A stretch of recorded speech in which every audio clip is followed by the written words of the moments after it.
Last week, lawmakers in Springfield heard Senate Bill 2895. It would make it easier for prospective adoptive parents to get a full unredacted copy of the child's case record before adoption is finalized. State Senator Darby Hills from Barrington Hills is a co-sponsor of that bill, and she's joining us now today to talk a little bit more about how this would work. Tell me first how you became aware that this was an issue. Well, thank you for having me, Lourdes. So, first of all, this bill, 2895, it came to me from one of my constituents. She is a mother of three. She adopted three children, her three children, from foster care, from a local recruitment agency, actually also in my district, called Let It Be Us. And two of her children were older when she adopted them, and one of them was a newborn. They're all siblings.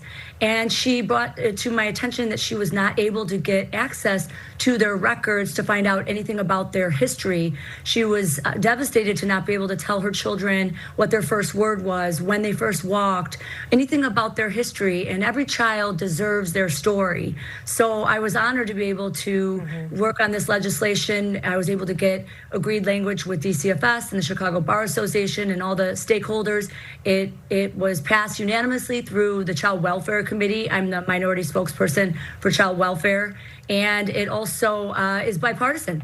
Actually, my chief co-sponsor, Senator Collins, and I, after hearing the testimony in committee, said she wants to be a chief co-sponsor. So It's a really great bill, and I'm really excited to be able to carry it. And I do have to say it was incredibly moving to hear that testimony from your constituent. And I've got to think that a lot of people probably thought that individuals who were adopting a child were already getting some of this information, but you're telling me that's not the case. They only get a sliver of info. Yeah, so if under the current law, families that adopt their children from foster care, not from the biological parents, but from foster care, cannot get access to some of these records. They'll get medical records, but they don't have access to all these other records that really tells that child's story.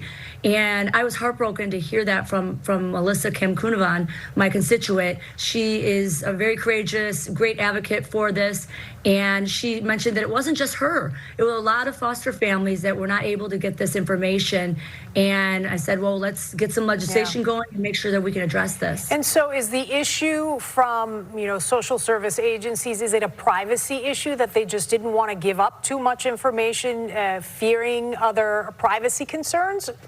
No, not at all. Actually, it's completely in compliance with state and federal privacy laws. We make sure that all the information, names of the foster families and children in the foster care home, they're all redacted. It really was just a gap in the law, and something that when I brought it to the attention of DCFS and the Chicago Bar Association, they said, I can't believe we're not doing this already. So it was really my constituent coming to me and saying, I can't get these records and I want to be able to help my children heal. So a lot of her children, in her case, they were not able to remember some of their trauma. And she wanted to be able to get some records as well to help them through the healing process. And also just to give them a look into their life and fill in those gaps as a mother. As you can imagine how heartbreaking that would be. I'm a mother of three, to not be able to tell your children anything about their life before you adopted them. Everybody wants to know. Okay, and I would imagine that if we're having an issue, or we were having an issue with it here in Illinois, where parents were not able to access some of this information, I've got to think it's happening throughout the country. Yeah, actually, today there was adopted family, a couple agencies that contacted my district office, and they also were wanting to understand this legislation more, wanted to bring a national focus to it. So we're looking into that now. I'm not familiar with the other laws in the other states, but if that's the issue in any other state, we want to be helpful. This is a really important issue. And, foster kids go through a lot already, and we want to make sure that they have access to this so they can understand where they came from and be able to heal. All right. Thank you so much, State Senator Darby Hills. Thank you for your time. Thank you. And if anybody wants to file a witness slip in support or learn more about this bill, please reach out to SenatorDarbyHills.com. Okay. Sounds good. Have a good afternoon. Thanks so much.